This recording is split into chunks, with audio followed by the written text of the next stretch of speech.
Hello everyone, आज मैं फिर से लेके आया हूँ आप लोगों के लिए नीट 2025 का फिजिक्स का एक और क्वेश्चन। इसमें बच्चा वो क्या गिवन है, आपको गिवन है आपके पास में एक इंक्लाइन सरफेस है, राइट। इंक्लाइन सरफेस का एंगल ऑफ इंक्लिनेशन कितना है, 45 डिग्री है। ये आपकी स्मूथ सरफेस है।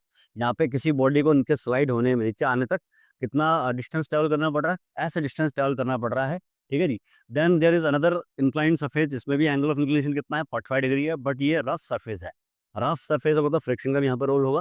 तो यहाँ पर ये कह रहा है कि सेम डिस्टेंस को स्लाइड करने में यहाँ पर इससे दुगना टाइम लग रहा है। तो यहाँ पर टाइम मैं टी मान लेता हूँ। तो यहाँ पर सेम डिस्टेंस एस को स्लाइड करने में 2 टाइम लगेगा आपका। यहाँ तो कोई दिक्कत नहीं है। यहाँ पर जो बेटा आपका एसेलेरेशन होगा, आप कितना लेंगे यहाँ पे एसेलेरेशन, कोई बॉडी यहाँ पर है तो होता है down the incline plane, along the incline, down the incline plane, आपका एसेलेरेशन कितना होगा, जी साइन 45 डिग्री होगा आपका, ठीक है ना। और यहाँ पर क्या होगा, इस केस में आपको क्या होगा, इस केस में आपका बच्चों पता है किसी बॉडी पर नीचे की तरफ से एसेलेरेशन है ही, because of gravity, g sin theta, ये साइन 45। साथ ही साथ आपका एक एक्सेलेरेशन ऊपर की तरफ भी होगा आपको, because of friction, because of friction कितना होगा, जी कॉस 45 डिग्री के बराबर होगा। ऐसा क्यों होगा, क्योंकि आपको पता है बच्चों इसका जो वेट है, इसका वेट किस तरह होगा, आपको इसका वेट होगा नीचे की तरफ mg। mg नीचे की तरफ है तो इसके वेट के दो कंपोनेंट आपके होंगे, एक ये और एक आपका ये mg। ये होगा 45 डिग्री था ये, तो ये भी 45 डिग्री होगा।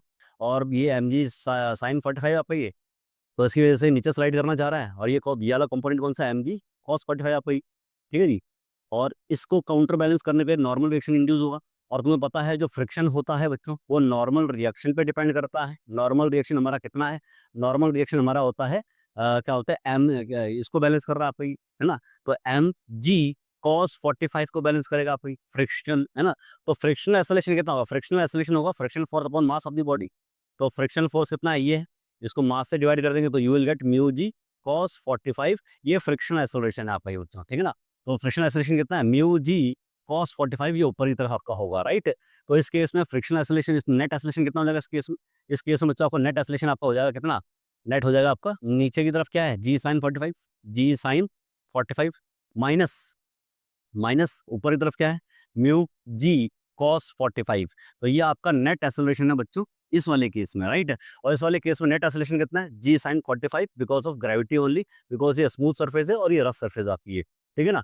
और आपको पता है कि एस जो होता है बच्चों, ये होता है second equation motion, UT plus half